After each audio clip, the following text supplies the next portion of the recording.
ಕಾರ್ಯಕರ್ತರು ನಮ್ಮ ಸಹೋದರಿ ಸುಮಿತ್ರಮ್ಮ ಅವರ ಮಗನ ಒಂದು ಅಪಘಾತದಲ್ಲಿ ಮರಣ ಹೊಂದಿರತಕ್ಕಂಥ ಹಿನ್ನೆಲೆಯಲ್ಲಿ 11ನೇ ದಿನದ ಕಾರ್ಯ ಇವತ್ತೇನಿದೆ ಅವ್ರ ಮನೆಗೆ ಭೇಟಿ ಕೊಟ್ಟು ಒಂದು ಸಂತಾಪ ಸೂಚಿಸಬೇಕು ಅಂತ ಬಂದಿದ್ದೇನೆ. ನಾನು ನಿನ್ನೆ ದಿನ ಇಬ್ಬರು ಮಹಾನ್ ಅಭಿವೃದ್ಧಿ ಅಧಿಕಾರರು ಅವರಿಬ್ಬರು ಹೇಳಿಕೆ ಕೊಟ್ಟಿರೋದು ಗಮನಿಸಿದ್ದೀನಿ. ನೈಸ್ ರಸ್ತೆಯ ಟೋಲ್ ವಿಷಯದಲ್ಲಿ ಎಂಥದ್ದು ಬೃಂದಾವನ ಏನೇನು ಹೇಳ್ಕೊಂಡವ್ರೆ. ನಾವು ಯಾವ ಬೃಂದಾವನಕ್ಕೂ ಕೈ ಮುಗಿತೀವಿ, ಅದು ಬೇರೆ ಬೃಂದಾವನ. ಅವ್ರದ್ದ ಇದೆಯಲ್ಲ ಬೃಂದಾವನಗಳು. ದಿನ ಸೂಟ್ಕೇಸ್ ಇಟ್ಕೊಂಡ್ಬರೋರನ್ನ ಎಲ್ಲೆಲ್ಲಿ ಭೂಮಿ ಸಿಗ್ತದೆ ಅಂತ ಹೇಳಿ ಲಪಟಾಯಿಸ್ತಕ್ಕಂಥ ಕೆಲಸ ಮಾಡ್ತಕ್ಕಂಥ ಬೃಂದಾವನ ಕಟ್ಟಿಲ್ಲ ನಾವು. ನಮ್ಮ ಸಂಸ್ಕೃತಿಯ ಬೃಂದಾವನ ಕಟ್ಟಿ ಪೂಜೆ ಮಾಡೋರು ನಾವು. ಕಾರ್ಯಕರ್ತರನ್ನ ಸುಮ್ಮನೆ ಎತ್ಕಟ್ಟಿ ಅಭಿವೃದ್ಧಿಗೆ ವಿರೋಧ ಮಾಡೋರಲ್ಲ ನಾವು. ಅವರನ್ನು ಹೇಳ್ಕೊಂಡವ್ರಲ್ಲ ನಿನ್ನೆ ಹರಿಕಾರ ಮಹಾನುಭಾವ.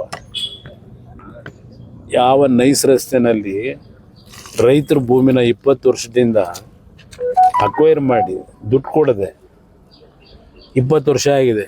ಅದರ ಹಿನ್ನೆಲೆಯಲ್ಲಿ ಓದಕ್ಕೆ ಬರುತ್ತೆ ಅವಕ್ಕೇನಿದ್ರು ಟೇಪು ಎಲ್ಲಿ ಭೂಮಿ ದೋಖ ಹಾಕ್ಬೋದು ಅನ್ನೋದು ಲೆಕ್ಕಾಚಾರ ಮಾಡೋದು. 20 ವರ್ಷದಿಂದ ರೈತರ ಭೂಮಿನ ವಶಪಡಿಸ್ಕೊಂಡು ಅಭಿವೃದ್ಧಿ ಹೆಸರಿನಲ್ಲಿ ಇವತ್ತವ್ರಿಗೆ ದುಡ್ಡು ಕೊಟ್ಟಿಲ್ಲ. ಆ ಟೋಲ್ನ ಫ್ರೇಮ್ವರ್ಕ್ ಅಗ್ರಿಮೆಂಟ್ನ ಉಲ್ಲಂಘನೆ ಮಾಡಿ ದುಡ್ಡು ತಗೋತಾ ಇದ್ದಾರೆ. ಅದೆಂಥದ್ದು ಪಾಪ ಇಲ್ಲಿ ಹೇಳ್ತಾನೆ, ಇಲ್ಲಿ ಏನೋ ಶಾಸಕ ಅವನಲ್ಲ ಮಂತ್ರಿ ಮಾಡಿಬಿಟ್ಟವ್ರೆ.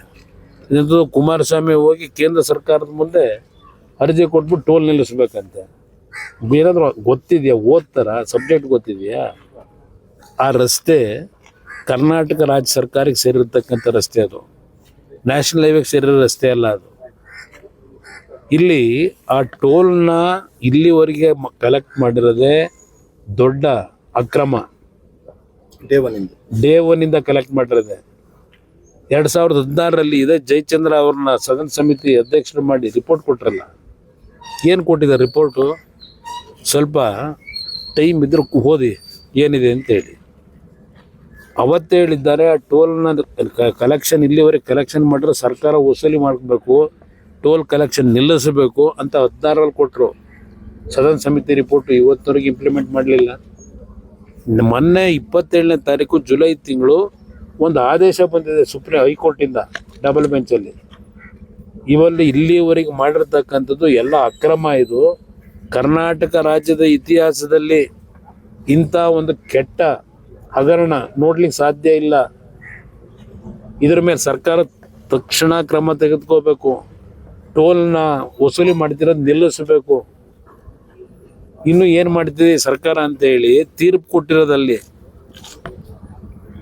ಇಬ್ರು ಮಹಾನುಭಾವರು ಪಾಪ ನೆನ್ನೆ ಹೇಳಿಕೆ ಕೊಟ್ಟಿದ್ದಾರೆ. ಸ್ವಲ್ಪ ತಿಳ್ಕೊಳಕ್ಕೆ ಹೇಳಿ ಗೊತ್ತಿಲ್ಲದೆ ಇದ್ರೆ. ಜೆಡಿಎಸ್ ಕಾರ್ಯಕರ್ತರ ಎತ್ತಿಕಟ್ಟುವ ಕೆಲಸ ಮಾಡ್ತಾ ಇದ್ದಾರೆ. ಎತ್ಕಟ್ಟು JDS ಕಾರ್ಯಕರ್ತರ ಅಲ್ಲ, ಇಡೀ ರಾಜ್ಯದ ಜನನೇ ಎತ್ಕಟ್ಟಬೇಕಾಗಿದೆ. ಇಂಥ ದೊಡ್ಡ ಹಗರಣ ಆಗಿದೆ. ಇವತ್ತಿನವ್ರಿಗೆ ಯಾತಕ್ಕೆ ಬಾಯಿ ಮುಚ್ಕೊಂಡಿದ್ದೀರಿ? ನಿಮಗೂ ಅವ್ರಿಗೂ ಸಂಬಂಧ ಏನು?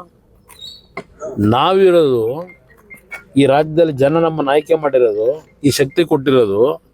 ರಾಜ್ಯದಲ್ಲಿ ಯಾವೊಂದು ದುರಾಡಳಿತ ನಡೀತದೆ, ಯಾವ ರೈತರ ಭೂಮಿನ ಲಪಟಾಯಿಸ್ತಕ್ಕಂಥ ಕೆಲಸ ಯೋಜನೆ ಹೆಸರಲ್ಲಿ ಮಾಡ್ತಾರೆ, ಅದಕ್ಕೆ ಧ್ವನಿ ಎತ್ತಿ ರೈತರ ಪರವಾಗಿ ನಿಲ್ಲೋದಕ್ಕೆ ನಮ್ಮನ್ನು ಜನ ಶಕ್ತಿ ಕೊಟ್ಟಿರೋದು. ಆ ಶಕ್ತಿನ ರೈತರಿಗೋಸ್ಕರ ಉಪಯೋಗ ಮಾಡ್ತೀವಿ. ರಾಜ್ಯದಲ್ಲಿ ಸರ್ಕಾರ ನಡೆಸೋರು ಹಗರಣ ಮಾಡಿದ್ರೆ ಅದರ ವಿರುದ್ಧ ಹೋರಾಟ ಮಾಡ್ತಕ್ಕಂಥವ್ರು ನಾವು. ಪಾಪ ಈಗಿನ ಇಲ್ಲಿಯ ಶಾಸಕ ಒಂದು ಬಾರಿ ನನ್ನ ಜೊತೆಲೇ ಇದ್ದ. ಆ ಟೈಮಲ್ಲಿ ಅವರಿಬ್ಬರು ಪಟಾಲಂಗಳು ಕಾಂಟ್ರಾಕ್ಟರ್ಸ್ನಲ್ಲಿ 500-600 ಕೋಟಿ ಕೆಲಸ ಮಾಡಿದ್ದು ದುಡ್ಡು ಹೊಡ್ತಿದ್ದಾರಲ್ಲ. ಅಯ್ಯೋಯ್ಯೋ ಅಣ್ಣ ಎತ್ತಬೇಡಣ್ಣ ವಿಷಯ ಅಣ್ಣ ಅಂತ ಬಂದು ಕಾರ್ ಹಿಡ್ಕೊಳಕ್ಕೆ ಬಂದಿದ್ದಲ್ಲ, ಅದು ನೆನೆಸ್ಕೋಬೇಕು. ಇವರೆಲ್ಲ ಯಾಕೆ ಬಂದವ್ರೆ ಅಂತೇಳಿ ಇವರಿಂದ ನಾನು ಕಲಿಬೇಕಾ? ಇವತ್ತು ಮಾತಾಡಬೇಕಾದ್ರೆ ಯಾವ ಕಾರಣಕ್ಕೋಸ್ಕರವಾಗಿ ಆ ನೈಸ್ ಯೋಜನೆ ವಿರುದ್ಧ ಧ್ವನಿ ಎತ್ತಿದ್ದೀವಿ, ಕೋರ್ಟ್ ಆದೇಶ ಏನು ಕೊಟ್ಟಿದೆ, ಹಿಂದೆ ಎಲ್ಲ ಈ ರಾಜ್ಯದಲ್ಲಿದ್ದಂಥ ಅಧಿಕಾರಿಗಳು, ಇವತ್ತಿನ ಮುಖ್ಯಮಂತ್ರಿ ಇವರೆಲ್ಲ ಸೇರಿ ಆ ಕಂಪ್ನಿಗೆ ರೆಡ್ ಕಾರ್ಪೆಟ್ ಹಾಕಿ ಯಾವ ರೀತಿ ಆ ಕಂಪ್ನಿ ಜೊತೆ ಶಾಮೀಲಾಗಿ ರೈತರನ್ನ ಬೀದಿಗೆ ತಂದಿಟ್ಟರು. 20 ವರ್ಷದಿಂದ ಭೂಮಿ ದುಡ್ಡು ಕೊಟ್ಟಿಲ್ಲ. ಕೋರ್ಟಲ್ಲಿ ಹೇಳ್ತಾರೆ, ಇದೇ KDB ನೈಸ್ ಕಂಪ್ನಿ ಮಾಲೀಕರು ಈ KDP ಆ್ಯಕ್ಟ್ ಇರೋದನ್ನೇ ಏನು ನಾವು ಭೂಮಿನ ಅಕ್ವೈರ್ ಮಾಡಿದ ತಕ್ಷಣ ದುಡ್ಡು ಕೊಡಬೇಕು ಅಂತ ಇಲ್ಲ, ಯಾವಾಗ ನಮ್ಮ ಕೈಲಾಗುತ್ತೋ ಕೊಡ್ತೀವಿ. ಅಲ್ಲಿವರೆಗೆ ರೈತರು ಕಾಯಬೇಕು ಅಂದರೆ ಇವತ್ತು ಏನಾಗಬೇಕು? ನಿವೇಶನಗಳು ಕೂಡ ಕೊಟ್ಟಿಲ್ಲ ಸರ್. ನಿವೇಶನ 4,000 ಕುಟುಂಬಕ್ಕೆ ನಿವೇಶನ ಕೊಡ್ತೀವಿ ಅಂತೇಳಿ ನಿವೇಶನ ಕೊಡಲಿಲ್ಲ. ಇದೆಲ್ಲ ನೋಡೇ ನಾನು ಧ್ವನಿ ಎತ್ತಿದ್ದೀನಪ್ಪ. ನಾನು ಅಭಿವೃದ್ಧಿಗೆ ಕುಂಠಿತ ಕೊಡಬೇಕು ಅಂತಕ್ಕಂಥದ್ದಕ್ಕೆ ನಾನು ಧ್ವನಿ ಎತ್ತಿಲ್ಲ. 27 ವರ್ಷ ಆಯಿತು. ಇನ್ನು ಎಷ್ಟು ವರ್ಷ ಬೇಕು ಬೆಂಗಳೂರು ಮೈಸೂರು ರಸ್ತೆ ಮಾಡೋಕ್ಕೆ? ಈಗಾಗಲೇ ನ್ಯಾಷನಲ್ ಹೈವೇ ಮಾಡೋರಲ್ಲ. ಈ ರಸ್ತೆ ಎಷ್ಟು ವರ್ಷದಲ್ಲಿ ಮಾಡಿದ್ರಿ? ಈಗ ಬೆಂಗಳೂರು ಟು ಮೈಸೂರು ಈಗ ರಸ್ತೆ ಆಗಿದೆ. ಇವರು 95ನೇ ಇಸ್ವಿ ಅದು ಮಾಡೋಕ್ಕೂ ಕಾರಣ ಮಾಯಗಾನಹಳ್ಳಿ ಹತ್ರ 84ನೇ ಇಸ್ವಿನಲ್ಲಿ ಯಾವೊಂದು ಮಕ್ಕಳು ಬಸ್ ಆಕ್ಸಿಡೆಂಟ್ ಆಗಿ 8 ಮಕ್ಕಳು ತೀರ್ಕೊಂಡು ಹೋದ್ರಲ್ಲಿ. ಆ ಹಿನ್ನೆಲೆಯಲ್ಲಿ ದೇವೇಗೌಡರು ಈ ರಸ್ತೆ ಒಂದು ದೊಡ್ಡ ರಸ್ತೆ ಆಗಬೇಕು ಅಂತ ತೀರ್ಮಾನ ತಗೊಂಡಿದ್ದು, ಜನಕ್ಕೆ ಒಳ್ಳೇದು ಮಾಡಬೇಕು ಅಂತ ಹೇಳಿ. ಆಮೇಲೆ ಬಂದಂತ ನೀವೇನು ಮಾಡ್ತಾ ಹೋದ್ರಿ? ಆ BMICP ಅಧ್ಯಕ್ಷನೇ ಈಗಿನ ಮುಖ್ಯಮಂತ್ರಿ ಆಗ 20,000 ಎಕರೆಗೆ 1,75,000 ಎಕರೆ ಅಕ್ವೈರ್ ಮಾಡಿ ಪ್ರತಿಯೊಂದಕ್ಕೂ ರೈತರು ಅಲ್ಲಿ ಹೋಗಿ ಅರ್ಜಿ ಹಾಕೊಂಡು ನಿಂತ್ಕೋಬೇಕಾಗಿತ್ತು. ಇದೆಲ್ಲ ಮಾಡಿದಾರೆ ಯಾರಪ್ಪ? ದೇವೇಗೌಡರು ಮಾಡಿ ಅಂತ ಹೇಳಿದ್ರ? ಇದು ಬೇಕಾದಷ್ಟು ಚರ್ಚೆ ಮಾಡಬೇಕು ಅಂದ್ರೆ ವಿಷಯಗಳಿದೆ. ಇವ್ರು ಏನೇನು ಮಾಡಿದ್ದಾರೆ ಇವತ್ತು ಅಭಿವೃದ್ಧಿ ಹೆಸರಿನಲ್ಲಿ, ಅದಕ್ಕೆ ಧ್ವನಿ ಎತ್ತಲಿಕ್ಕೆ ಯಾರ ಕೈಲೂ ಸಾಧ್ಯ ಇಲ್ಲ. ಜನ ನಮಗೆ ಶಕ್ತಿ ಕೊಟ್ಟವ್ರೆ, ಆ ಶಕ್ತಿ ಜನಕ್ಕೋಸ್ಕರ ಧ್ವನಿ ಎತ್ತಿದ್ದೀವಿ. ಎಲ್ಲಿ ಯಾವ ಪಾಪದೊಳೆ? ಕೊಳೆನ ಎಲ್ಲಿ ಕೊಳೆ ಇದೆ? ಎಲ್ಲಿದೆ ಕೊಳೆ? ಹೆಂಗಿದ್ದು ನಾವು ರಾಮನಗರಕ್ಕೆ ಬಂದಾಗ ಕನಕಪುರ ಇತ್ತಲ್ಲ, ಕನಕಪುರ ತಾನೇ ಆಗಿತ್ತು. ಬೀದಿ ಕಂಬಿ ಇರಲಿಲ್ಲ, ಲೈಟ್ ಇರಲಿಲ್ಲ ಕನಕಪುರದಲ್ಲಿ. ವಿದ್ಯುತ್ ಶಕ್ತಿ ಕನೆಕ್ಷನ್ ಕೊಡಿಸೋದು ದೇವೇಗೌಡರು. ಇವರೆಲ್ಲಿದ್ರು?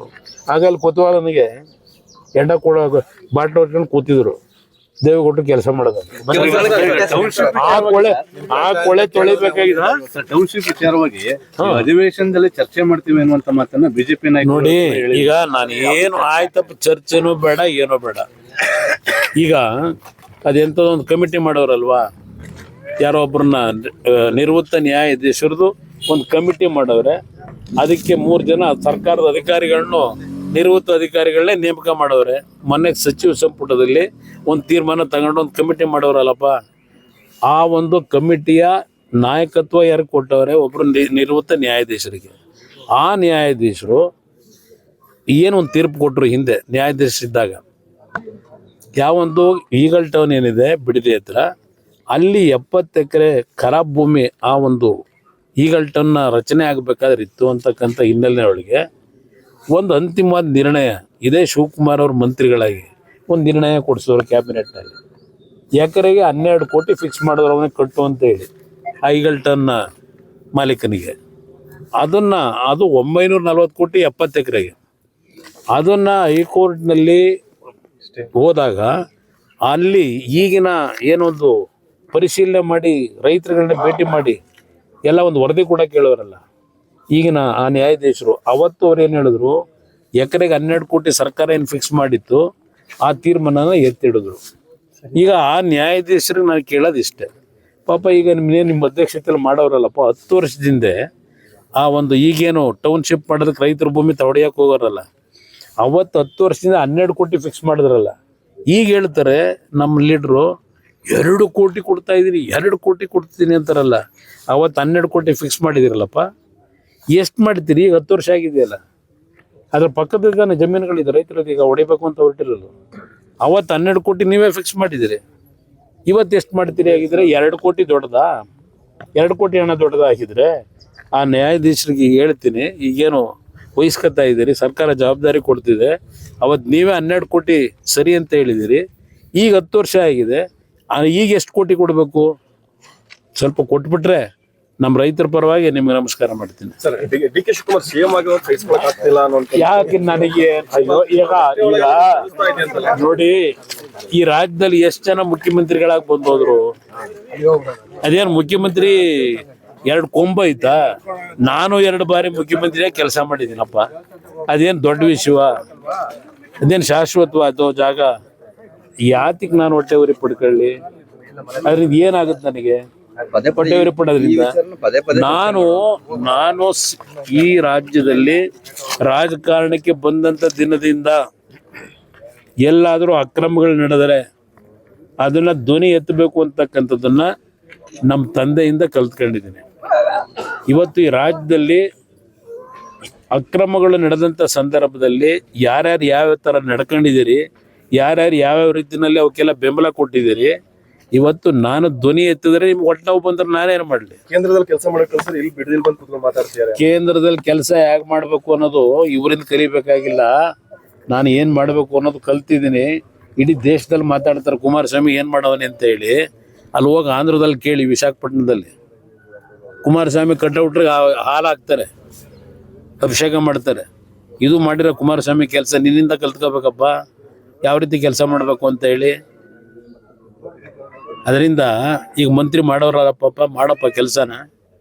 ಇದೇನು ಮಾಡ್ತೀಯ? ರಾಮನಗರ ಜಿಲ್ಲೆಗೆ ಇಲ್ಲಿವರೆಗೆ ಕಳೆದ 3 ವರ್ಷದಲ್ಲಿ ಎಷ್ಟು ಈ ಒಂದು ಬೇರೆ ಜಿಲ್ಲೆ, ರಾಜ್ಯಕ್ಕೆ ಬೇಡ, ಜಿಲ್ಲೆಗೆ ಬೇಡ, ಈಗ ಮಾಗಡಿ ಕ್ಷೇತ್ರಕ್ಕೆ ಸೇರೈತಲ್ಲ, ಇವೆಲ್ಲ ನನ್ನ ಬೆಳೆಸಿರೋ ಪುಣ್ಯಾತ್ಮರ ಇಲ್ಲಿರೋರು. ನಾನು ಇವತ್ತು ಈ ಮಟ್ಟಿಗೆ ಬರಬೇಕಾದ್ರೆ ಈ ಜನವೇ ನನ್ನ ಕಾಪಾಡಿರೋದು. ಇವತ್ತು ಈ ರಾಜ್ಯದಲ್ಲಿ ಕುಮಾರಸ್ವಾಮಿ ಅಂತ ಯಾವ್ದಾದ್ರು ಹೆಸರು ಯಾರಾದ್ರೂ ಮಾತಾಡಿದ್ರೆ ಈ ಜನ ನನಗೆ ಜನ್ಮ ಕೊಟ್ಟಿರೋರು. ಈಗ ಏನು ಮಾಡಿದೆ ಹೇಳಪ್ಪ? ನಾವು ಮಾಡಿದ ಕೆಲಸ ಬಿಟ್ರೆ ಹೊಸದಾಗಿ ಏನಾಗಿದೆ ಈ ರಾಜ್ಯದಲ್ಲಿ, ಈ ಒಂದು ತಾಲೂಕಲ್ಲಿ, ಮಾಗಡಿ ತಾಲೂಕು ಅದು ರಾಮನಗರಕ್ಕೆ ಸೇರಿದ್ದಾಗಿಂದೆ ಅಂದ್ರೆ ರಾಮನಗರ ಜಿಲ್ಲೆ, ಈ ತಾಲೂಕು ಏನು ಮಾಡಿದೆ ಹೇಳ್ಬಿಡಪ್ಪ. ಸರ್, ಜಿಲ್ಲೆನಲ್ಲಿ ಪಕ್ಷ ಸಂಘಟನೆ ಯಾವಾಗ ಮಾಡ್ತೀರಾ? ಜನ ಅವರೇ ಎದ್ದೇಳ್ತಾರೆ. ಬನ್ನಿ, ಇನ್ನೊಂದು 6 ತಿಂಗಳು ಕಳೀಲಿ, ರಾಜ್ಯದಲ್ಲಿ ಜನ ಏನು ತೀರ್ಮಾನ ಮಾಡ್ತಾರೆ ಗೊತ್ತಾಗುತ್ತೆ.